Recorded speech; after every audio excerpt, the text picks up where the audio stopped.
ಬಳಪ ಹಿಡಿದ ಭಗವಂತ ಇರುತ್ತಾನೆ ನಮ ಸುತ್ತ, ಅವತಾರ ನಾನಾ ರೂಪವೋ.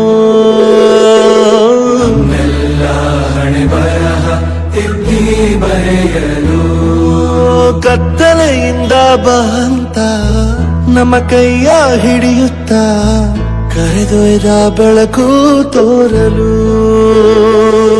ಭಯವಾಗಿ ಗದರೋದು ನಮ್ಮ ಬೆಳೆಸಲು.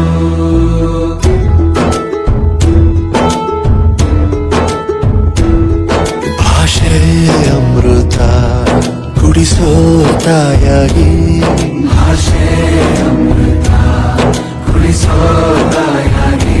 ಭವಿಷ್ಯ ಬರೆವಂತ ತಂದೆಯೂ ಆಗಿ.